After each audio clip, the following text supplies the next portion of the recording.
Bonjour à tous, on va attaquer. Je pense que les autres vont arriver au fur et à mesure. Alors déjà pour ceux qui ne me connaîtraient pas, je m'appelle Rodolphe Asselvander et je suis le fondateur de Blue Frog Robotics. Et je suis particulièrement heureux de vous accueillir aujourd'hui, aussi nombreux. On prévoit vraiment pas mal de monde sur cette journée, donc c'est vraiment super. Et en plus on a la chance d'être dans un bel écrin puisqu'on est accompagné par le village Baïséa et qui nous met à disposition ces magnifiques locaux. Et pour cette journée que j'espère très enrichissante, qui devrait nous apporter pas mal d'éléments sur l'éthique, etc. Donc aujourd'hui, on va avoir la chance d'avoir de nombreux experts qui ont accepté de venir partager avec nous leur vision, leur expérience sur une thématique qui nous est chère, qui nous tient à cœur, parce que on va parler d'éthique, l'éthique de la robotique et de l'intelligence artificielle, qui sont des mots-clés pour l'avenir de l'humanité, je le pense. Et juste avant de commencer, je voulais juste vous dire 2-3 mots pourquoi cette journée. En fait, il y a 2 ans à peu près, on a décidé chez Blue Frog de mettre en place un département éthique parce qu'on était convaincus et surtout on était très conscients de la révolution qu'allait entraîner l'adoption en masse de nos robots, et pas que nos robots, des robots au sens large, et de l'impact phénoménal que ça allait avoir sur la société, mais aussi des biais et des risques que ça pouvait entraîner. Donc, c'est à ce moment-là que Louise nous a rejoints pour prendre en main ce département. Et la première chose qu'on a faite, en fait, ça a été de s'accompagner, s'entourer d'experts, bien sûr, et surtout de rédiger un livre blanc sur l'éthique de la robotique sociale pour partager notre vision. Et puis ensuite, on s'est rendu compte qu'il n'existait pas d'événements aujourd'hui en France sur cette thématique, et notamment sur la convergence de la robotique et de l'intelligence artificielle, qui sont liées, tout à fait, puisque la robotique sans l'IA, malheureusement, on ferait pas grand-chose. Donc, on a lancé en fin d'année dernière le premier colloque, qui a été plutôt une réussite. Et donc, après tous les retours qu'on a eus, on s'est dit, on va faire un truc de bien plus grand, bien plus large, on va élargir notre public, on va passer d'un format d'une demi-journée à une journée, donc j'espère que vous êtes prêts, ça va être intense. Et puis, on s'est aussi dit que c'était l'occasion de faire venir plus de robots pour vous montrer qu'est-ce qu'était la réalité de la robotique aujourd'hui. C'est plus du rêve, on est dans la réalité. On a la chance d'avoir beaucoup de fabricants et de revendeurs de robots qui ont répondu à notre appel et qui présentent leurs robots aujourd'hui. Et certes, vous pourrez nous dire, on a encore beaucoup de travail pour atteindre les fantasmes qu'on a pu avoir quand on a vu les robots dans les films de science-fiction. Vous allez pouvoir voir qu'aujourd'hui, les robots, c'est une réalité, malgré tout. Ils répondent à des vrais usages, à des vrais besoins. Et voilà, c'est le début de la révolution. Alors, juste avant de passer la main à Louise, je vais vous faire quelques informations, vous donner quelques infos sur Blue Frog, pour ceux qui ne connaîtraient pas très bien encore. Hop. Voilà. Donc Blue Frog, nous aujourd'hui, on a un des leaders de la robotique sociale en Europe. On a déjà déployé plus de 2000 robots, mais pas n'importe quel robot, puisqu'on fait ce qu'on appelle des robots for good, c'est-à-dire des robots qui vont aider, assister les gens dans leur vie quotidienne, avec la vision que demain on vivra tous avec des robots. Et aujourd'hui, on adresse des verticales à très fort impact sociétal, puisque nos robots sont déployés pour l'éducation, l'apprentissage, aussi pour l'inclusion des enfants hospitalisés, longue durée notamment, pour les enfants atteints de troubles autistiques, les personnes âgées, la santé et l'accueil.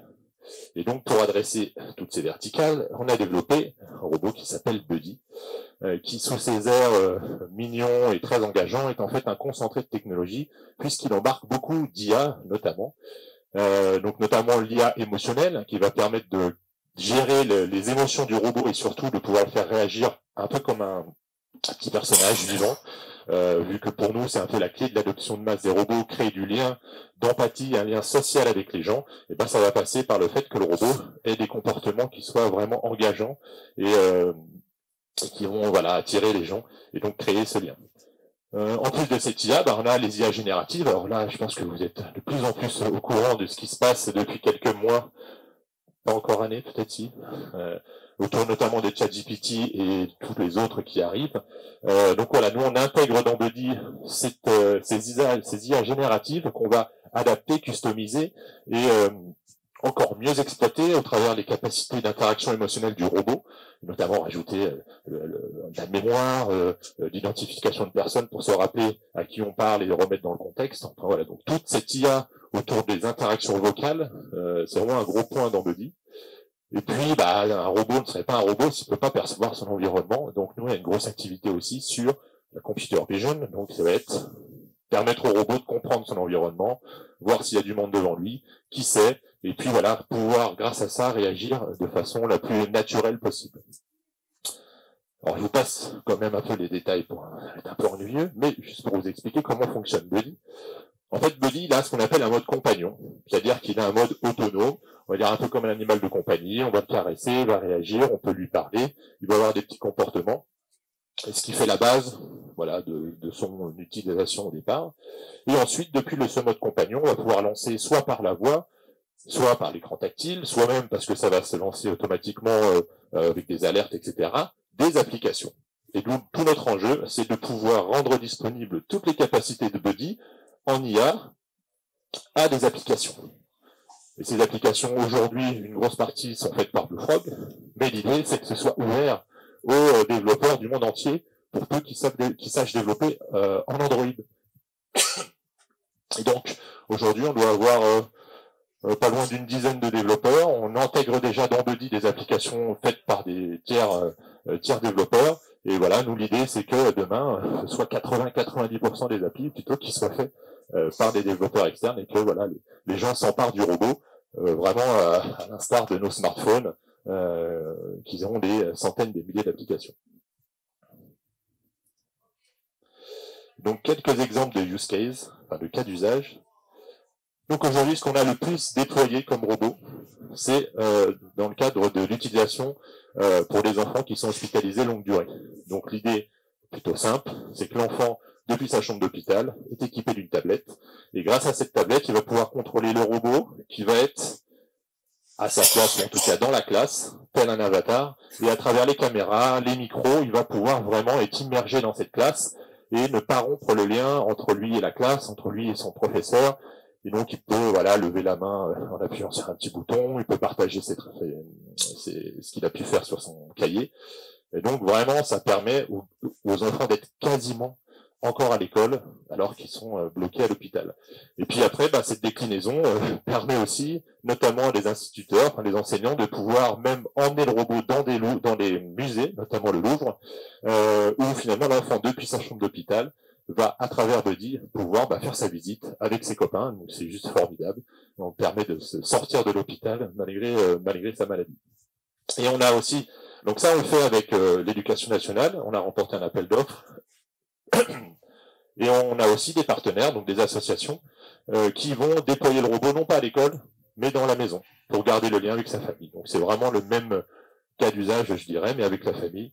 Ça permet d'aller voir son frère ou sa sœur, sa mère, de façon tout à fait autonome, mais ça n'a rien à voir avec un appel Skype, par exemple, parce que là, on a la liberté de se balader comme on veut chez soi et pas ce qu'ils vont décrocher quand je vais appeler.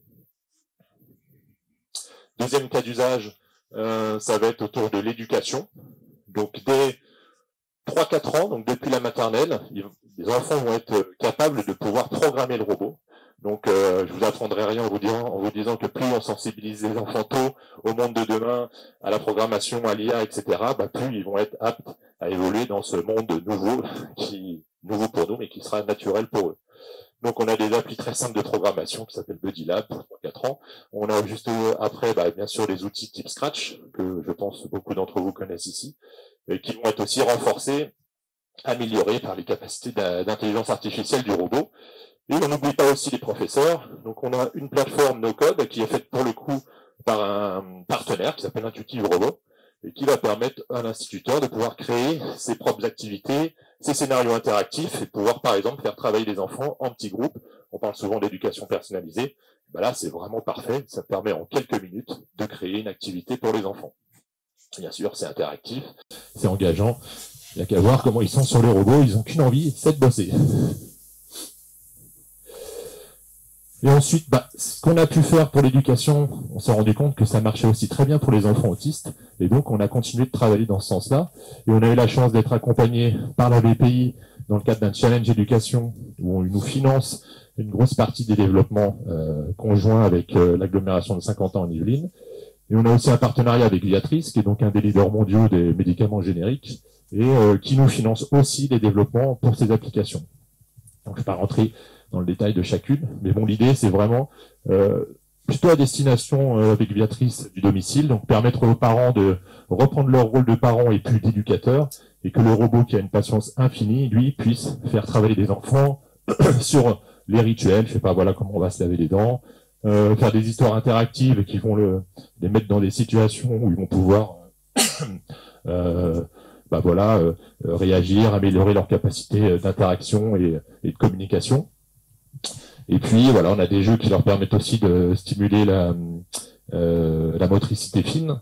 Et puis voilà, la téléprésence qui peut servir notamment pour faire de la médiation, parce que des fois c'est plus simple quand il y a une crise de passer par le robot plutôt qu'en direct avec l'enfant. Et puis une nouvelle chose qu'on est en train d'expérimenter, c'est comment utiliser aussi ChatGPT dans l'idée que l'enfant soit dans de bonnes conditions et d'avoir un objectif de l'aider à communiquer plus vers les autres par du dialogue. Et puis un point important, on nous dit souvent que c'est pas bien de mettre les enfants devant un écran. Je pense qu'on est tous d'accord. L'avantage de Buddy, c'est que contrairement à une tablette où les enfants vont être dans un monde virtuel, c'est-à-dire que vous êtes à côté, ils sont en train de jouer, vous n'existez pas parce qu'ils sont plongés dans leur monde virtuel. Avec Buddy, on ressort de ce monde virtuel, on est dans le monde réel avec des interactions sociales normales qu'on aurait entre vous et moi. Autre cas d'usage, les seniors, qui était pour la petite histoire à l'origine de la création de Blue Frog, où là on va utiliser le robot déjà comme une présence bienveillante pour les personnes qui sont très souvent isolées socialement pendant de longues périodes. Et grâce à Buddy, ils sont moins seuls, ils ont un peu un animal de compagnie, ils peuvent lui parler. Ils savent très bien que ce n'est pas un humain, c'est pas un animal, bien sûr. D'où aussi tout ce qu'on fait en termes d'éthique, pour bien être clair et communiquer avec les gens sur ce que c'est comme robot, ce que c'est qu'un robot. Et donc, au-delà de ce côté compagnon, mais qui est un peu la clé pour l'adoption du robot quand on est une personne âgée, on va pouvoir utiliser le robot pour faire de la levée de doute. Voilà, j'arrive pas à joindre ma grand-mère depuis 2 heures. Plutôt que d'appeler les pompiers qui vont défoncer la porte, je vais utiliser la même application que pour les enfants malades, et à distance, je peux me connecter et m'assurer que tout va bien, ou vérifier qu'en fait, elle a juste oublié de mettre ses prothèses auditives. On a aussi la possibilité de faire du suivi des paramètres de santé, donc voilà, avec des objets connectés qui s'interfacent avec Buddy. Du lien social, parce que ça va être plus facile pour les enfants, les petits-enfants par exemple, d'aller se connecter à mamie via le robot, ou même de partager des photos ou des petites vidéos, parce que les personnes âgées sont pas très WhatsApp encore, et donc voilà, c'est plus ludique et plus intéressant. Et puis la téléconsultation aussi avec des médecins. Voilà. Donc ça, c'est ce qu'on développe aujourd'hui. On imagine bien sûr plein d'autres cas d'usage qui ne seraient pas forcément développés que par nous.